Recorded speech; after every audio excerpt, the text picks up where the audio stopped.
Hey you, you're finally awake. I'll be a monkey's uncle. Guess I passed out after all. Yeah, Oh well, your turn. I don't know. Think we could scavenge stuff for a bit? Sleep first. Any longer and you might start going mad. Implying I'm not already. Come on, man.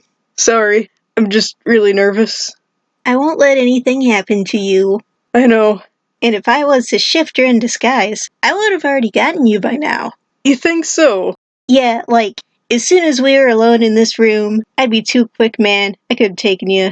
If I was that monster. Why would I wait? Because you like me. What, all it'd take to solve the problem is the power of love and friendship?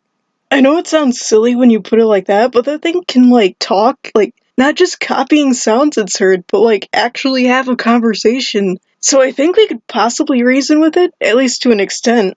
The ability to use advanced communication like that seems like it should coincide with some sort of social aspect, I think. And it doesn't seem to, mate or raise children or anything, so I don't know. That's assuming it came to exist naturally. Maybe it was created as an experiment, and they kind of skipped the socialization and made something that only thinks about its own survival. It just has a set of functions and nothing else, like a machine. It just is what it does.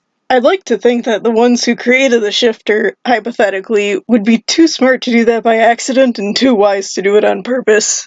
I know that allowing artificial beings to feel emotions, especially negative ones, might seem like a mistake that eventually lead to some kind of uprising, but you can talk someone down from anger, but there's no appealing to the unfeeling. That maybe if you treated them right, you wouldn't have to worry about them getting that angry in the first place. Even then, they might not listen to or respect us or whatever, because they may think themselves above us in some way, like we're just animals to them. I remember you having debates with Fluffy because she wanted extra treats and she usually won those even though she's just an animal. So, what, we'd be their pets? Or maybe livestock, I guess, in the case of the shifter? Like vampires? Maybe have little people farms, which will lead to an inevitable revolt because maybe enslaving intelligent beings is a bad idea. And maybe if they just present themselves as, people with a condition instead of cannibalistic serial killers and, once people got used to them being around, they'd be able to just kind of, live with people. I mean, that's how smart parasites get by. They don't want to kill their host, just borrow some of their resources. Regardless, I do wonder if the shifter eats people for food or if it's just, programmed to do that. If the former, it'd be foolish to exhaust its food supply as quickly as it seems to be doing, especially since people are evacuating the areas being closed off.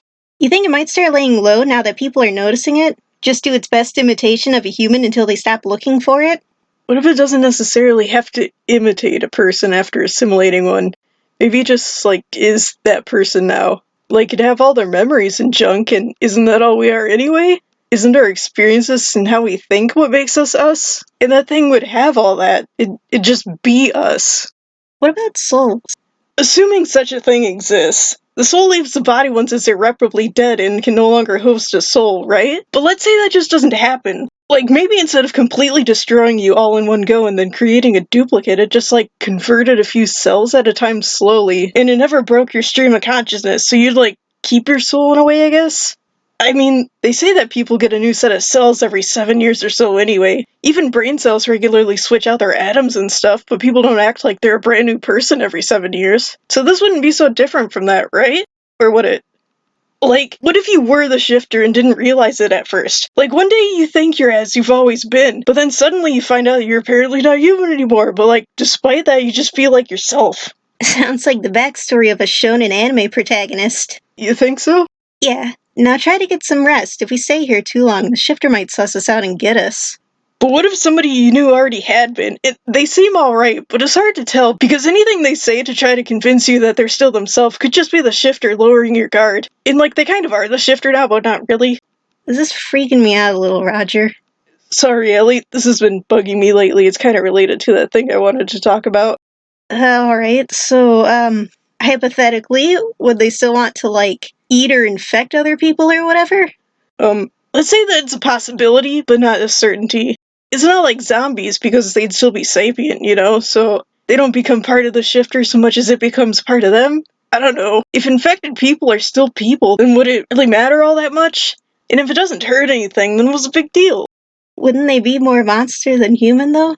Some people might not be okay with that. Well, Aren't there more bacterial cells in the average human body than human ones anyway? So the amount doesn't seem to mean much in that regard. Look, a lot of people are dying from this. Even if there are a few cases like how you described, it could just be the shifter letting them have control until it's ready to strike. It might be better just to wipe them out. You think so? Hey, is someone in there? Yeah, there's 2 of us. Can you let me in? Alright. Okay, see? I'm human. Now you.